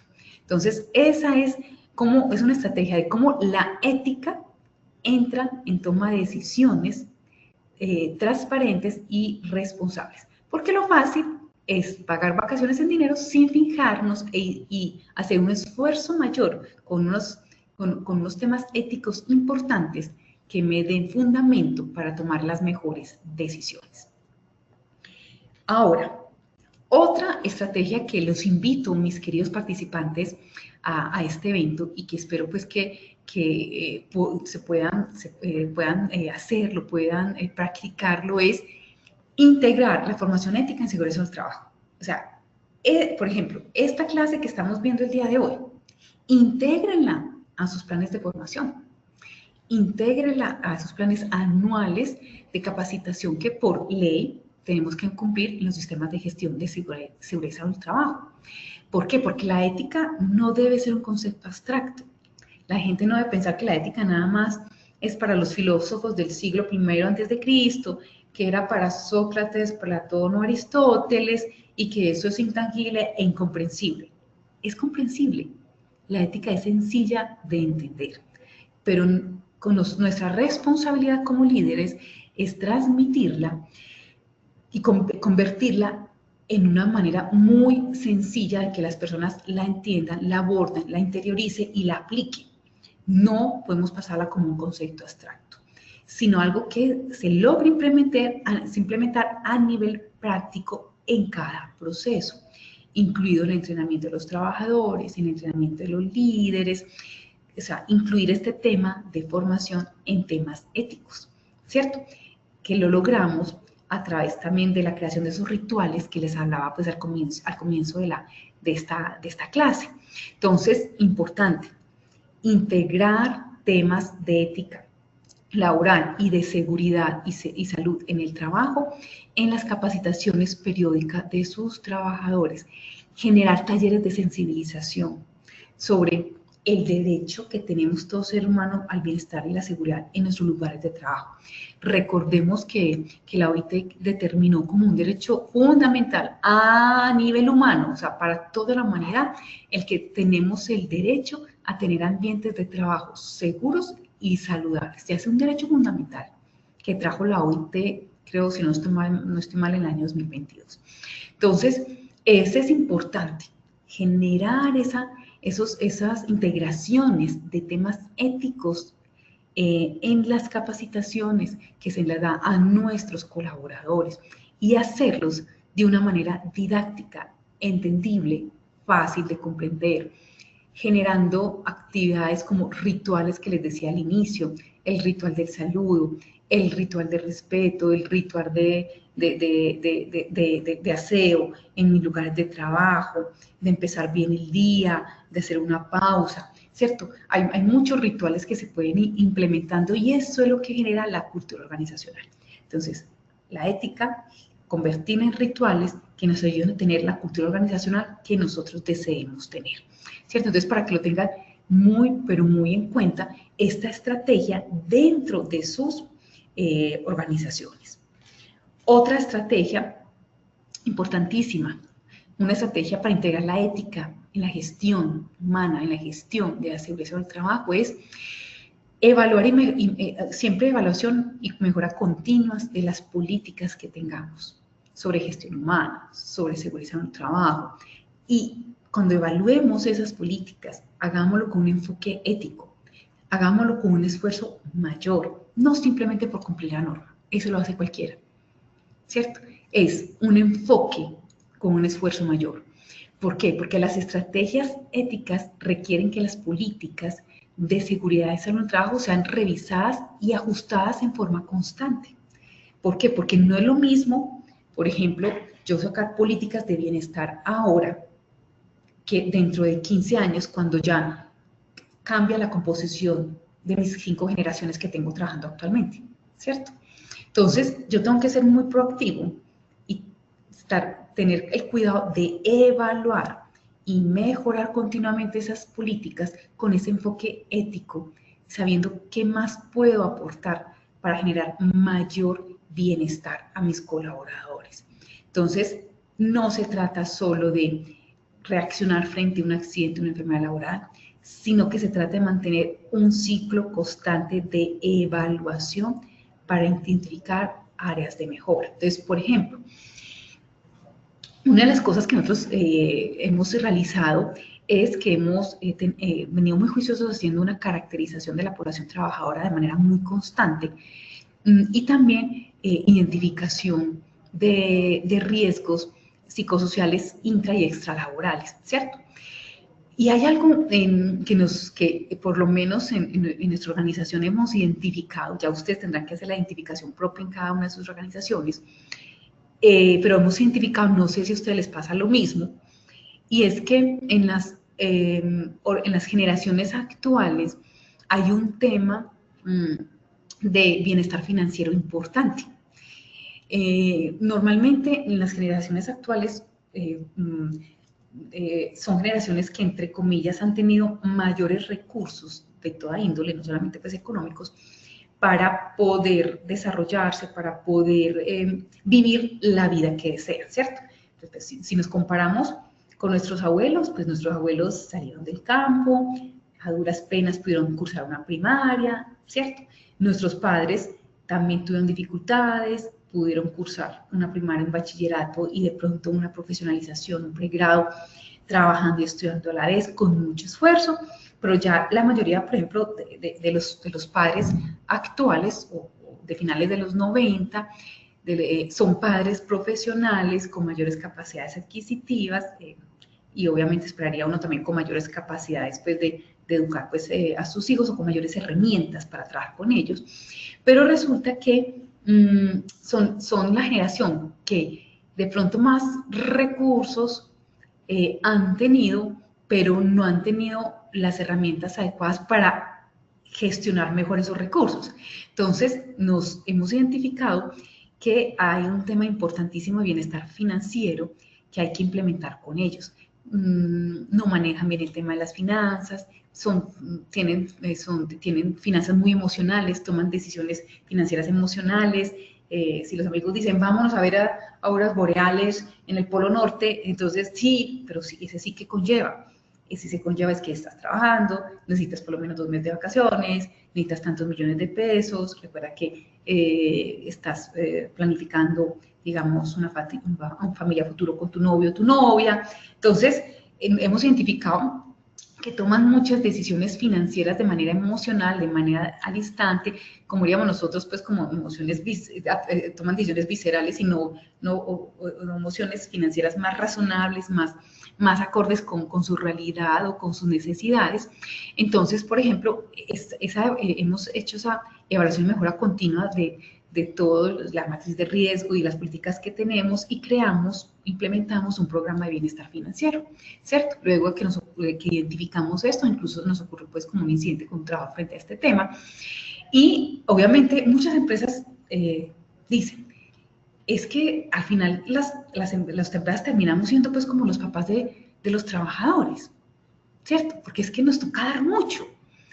Y eso es un tema que trae nuestra filósofa Adela Cortina en el libro de Ética Empresarial. Ella dice que la estructura de las organizaciones, como las conocíamos, han cambiado. Ejemplo, antes nosotros teníamos un conocimiento de nuestras organizaciones, de una organización que era la familia, muy clara. Papá, mamá e hijos. Mamá en casa cuidando a los niños, papá trabajando y siendo proveedor, ¿cierto? Ahora, ¿cómo es la estructura familiar? Completamente diversa. Tenemos de todo índole, ¿cierto? Tenemos familias donde solamente es madre cabeza de familia, o padre cabeza de familia, o padres del mismo sexo, o hijos sin padres criados por el abuelo o la abuela. O sea, entonces tenemos como una especie de recomposición de esta figura que es la familia. Entonces hay muchas cosas que ya la familia no hace que hacía antes, ¿cierto? Entonces, claro, le cae el tema al sector educativo, al colegio, pero el colegio solamente va a tener esa personita unos 5 años en primaria y unos 6 años en bachillerato. Y luego llega a la universidad solamente va a tener ese ser humano 5 años en la universidad, o 3 o 2 si es una técnica, una tecnología.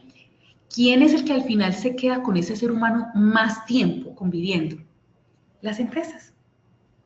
Las empresas, yo tengo trabajadores con 40 años de labor.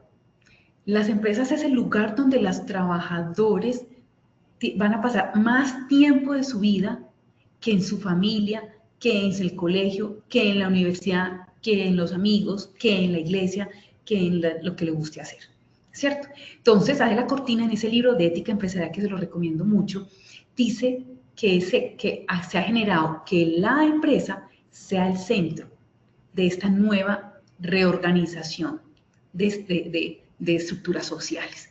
Y ahí es cuando genera en la empresa unas responsabilidades adicionales en pro de no verlo como una carga, sino también como una manera de aportar al crecimiento de la humanidad, al crecimiento del país, a crear cultura, ¿cierto? Ahora, ya estamos pues finalizando, mi querida Sandrita, pero antes de finalizar, pues quiero que les quede esta pregunta, y es: ¿estamos realmente tomando decisiones éticas en la gestión de la seguridad y salud en nuestros lugares de trabajo? Esta pregunta se las dejo, mis queridos participantes. ¿Están realmente tomando decisiones éticas cuando ustedes gestionan la seguridad y salud en sus lugares de trabajo? ¿Están tomando decisiones éticas? ¿Están tomando decisiones correctas? ¿O están tomando únicamente decisiones para cumplir la norma, para cumplir la ley? ¿Cierto? Aquí pues les presento como la bibliografía que les traigo pues como esta capacitación, y ya pues dejo pues a Sandrita para el tema de las preguntas. Sandrita, si hay alguna pregunta en el público para poder socializar o compartir. Muchas gracias, doctora Natalia, por la presentación. No, en el momento no tenemos preguntas de nuestro público. Podemos ahora realizar el sondeo final para identificar los conocimientos adquiridos. Sus respuestas nos ayudarán a evaluar el impacto de esta acción educativa. Por favor, participen respondiendo las siguientes preguntas que aparecerán en sus pantallas. Comenzamos con la primera pregunta. ¿Qué nivel cultural determina la conducta real? A, artefactos. B, valores declarados. C, supuestos básicos. D, misión. Vamos a darles unos segundos y conocemos los resultados. Estos son los resultados de la primera pregunta. ¿Qué nivel cultural determina la conducta real? A, artefactos 3%. B, valores declarados 63%. C, supuestos básicos 13%. D, misión 20%. ¿Cómo nos fue con estos resultados, doctora Natalia?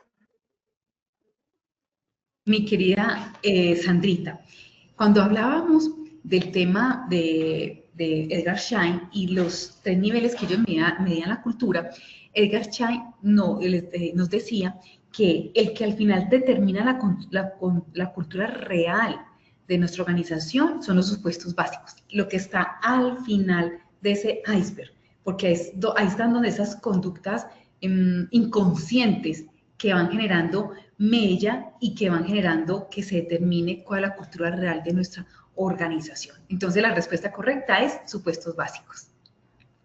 Perfecto, doctora Natalia. Continuamos con nuestra segunda pregunta.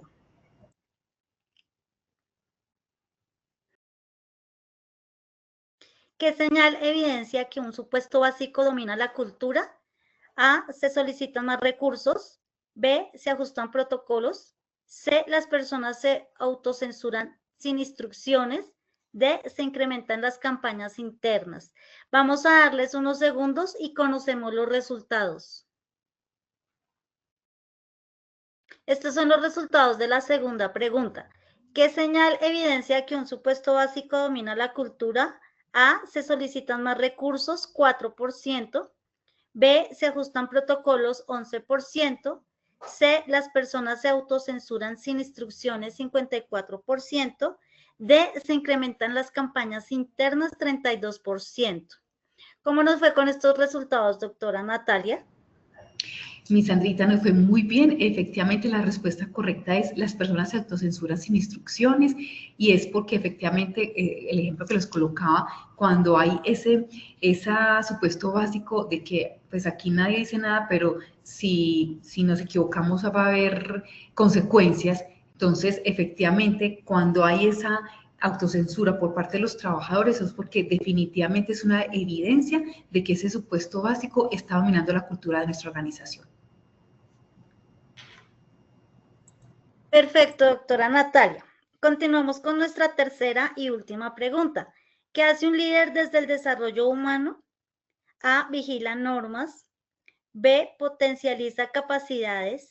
C. Fortalece las áreas débiles del equipo. D. Exige resultados. Vamos a darles unos segundos y conocemos los resultados. Estos son los resultados de la tercera y última pregunta. ¿Qué hace un líder desde el desarrollo humano? A. Vigila normas, 0%. B. Potencializa capacidades, 45%.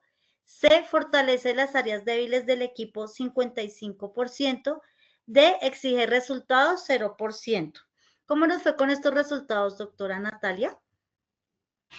Aquí, mi querida Sandrita, la respuesta, pues, acorde es fortalece, potencializa las capacidades, porque, como les explicaba ahorita, en el tema de desarrollo humano organizacional, el objetivo es que como líderes podamos potencializar lo que ya nuestros trabajadores tienen, que son esas habilidades o competencias, porque el tema, pues, de fortalecer las áreas débiles es, ajustar las brechas, es algo que todos hacen, pero no lo combinan con lo más importante, que es potencializar esas capacidades para generar súper trabajadores. Doctora Natalia, mil gracias por compartir su experiencia y conocimiento con nosotros. Ha sido una sesión enriquecedora y estamos seguros de que los participantes llevarán consigo herramientas valiosas con respecto al sistema de gestión de seguridad y salud en el trabajo. Esperamos contar con usted en una próxima oportunidad. A nuestros participantes ha sido un verdadero placer acompañarlos en esta acción educativa. Agradecemos su compromiso, participación y el entusiasmo con el que han abordado cada actividad. No olviden que pueden acceder a estas y a muchas más iniciativas educativas a través del Centro Virtual de Enseñanza y Aprendizaje Posipedia, www.posipedia.com.co, donde podrán encontrar todas nuestras comunidades de conocimiento y una gran variedad de información para mantenerse conectados con nuestro Plan Nacional Multimodal de Educación en Seguridad y Salud en el Trabajo. También encontrarán nuestros cursos de Sistema de Gestión de Seguridad y Salud en el Trabajo de 50 y 20 horas para que lo puedan desarrollar con nosotros. Los invitamos a descubrir más sobre nuestras acciones educativas en www.posipediatalleresweb.com. Les recordamos que el certificado de este evento web se generará para todos nuestros afiliados dentro de un periodo de 1 a 8 días hábiles después de la finalización de esta actividad educativa y podrán acceder a él a través de nuestro portal Posipedia en la sesión Edúcate.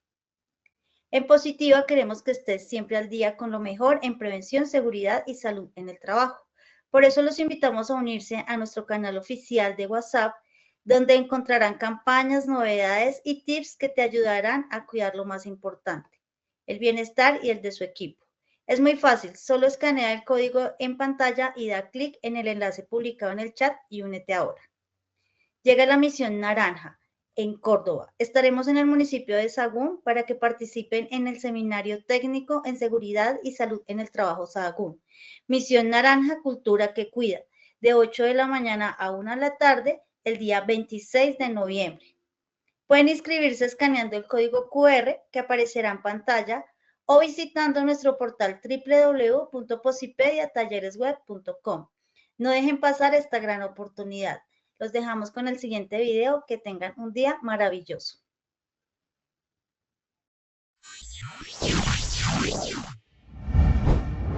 Bienvenidos al Hub de Innovación en Educación Inmersiva. Un espacio diseñado para transformar el aprendizaje, conectando tecnología, emoción y experiencia real. Nuestras zonas de experiencia cuentan con un entorno donde el conocimiento se convierte en acción para proteger lo más valioso, la vida. Un viaje sensorial e inmersivo que promueve el bienestar emocional y el autoconocimiento. Una metodología lúdica e innovadora para resolver problemas, construir ideas y fortalecer el trabajo en equipo. Agradezco a Positiva por la invitación que me hacen aquí, sus instalaciones de Bogotá, porque los simuladores que tienen en realidad virtual lo ayudan a uno a concientizarse, sobre todo yo que trabajo en obra. Este gran espacio está dirigido a nuestras empresas afiliadas y sus colaboradores, así que puedes entrar a este QR y conocer más. En el Hub, aprender es vivir, sentir y construir el futuro. Bienvenidos a una nueva forma de aprender.